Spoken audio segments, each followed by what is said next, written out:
আসন্ন জাতীয় সংসদ নির্বাচনকে সামনে রেখে যশোরের বাখারপাড়ায় প্রচার মিছিলের মাধ্যমে আনুষ্ঠানিকভাবে নির্বাচনী প্রচারণা শুরু করেছে বাংলাদেশ জাতীয়তাবাদী দল বিএনপি। গতকাল বিকেলে উপজেলার গুরুত্বপূর্ণ সড়ক প্রদক্ষিণ করে এই মিছিল অনুষ্ঠিত হয়। মিছিলে বিএনপি এবং অঙ্গ সহযোগী সংগঠনের বিপুল সংখ্যক নেতাকর্মী অংশ নেন। গণতন্ত্র ও ভোটাধিকার প্রতিষ্ঠার দাবিতে স্লোগানে মুখর হয়ে ওঠে পুরো এলাকা। বিস্তারিত থাকছে শহীদুল ইসলামের প্রতিবেদনে। যশোরের বাখারপাড়া উপজেলায় আসন্ন জাতীয় নির্বাচনকে কেন্দ্র করে প্রচার মিছিলের মাধ্যমে আনুষ্ঠানিক নির্বাচনী প্রচারণা শুরু করেছে বাংলাদেশ জাতীয়তাবাদী দল বিএনপি। গতকাল বিকেলে বাখারপাড়া বাজার এলাকা থেকে শুরু হওয়া মিছিলটি উপজেলার বিভিন্ন গুরুত্বপূর্ণ সড়ক প্রদক্ষিণ করে পুনরায় এক স্থানে এসে শেষ হয়। মিছিলে বিএনপি এবং এর অঙ্গ ও সহযোগী সংগঠনের বিপুল সংখ্যক নেতাকর্মীর অংশগ্রহণে পুরো এলাকা মুখর হয়ে ওঠে।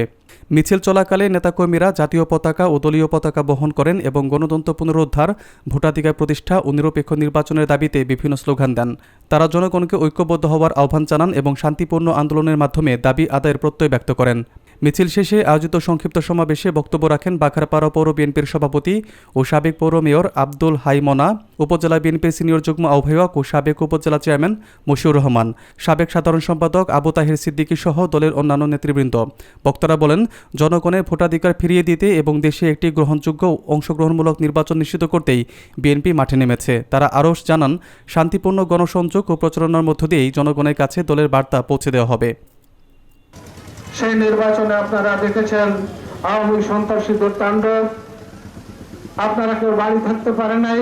বাংলাদেশ জাতীয়তাবাদী দলের সকল নেতাকর্মীকে কারাগারে পাঠিয়ে তারা নির্দ্বিধায় দিনের ভোট রাতে পেটে নির্বাচন করেছিল।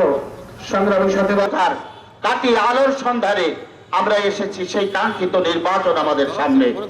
আপনাদেরকে স্পষ্টভাবে আমরা প্রতিশ্রুতি দিতে চাই, আপনারা যারা আমাদের সাথে দুঃখের দিনে, আমাদের বেদনার দিনে, আমাদের গণতন্ত্র উত্তরণের দিনগুলোতে আপনারা যারা আমাদের সাথে ছিলেন, আমরা সকলকে সাথে নিয়ে আগামীতে সুন্দর সার্থক একটি বাগারপাড়া বিএনপি উপহার দিতে চাই।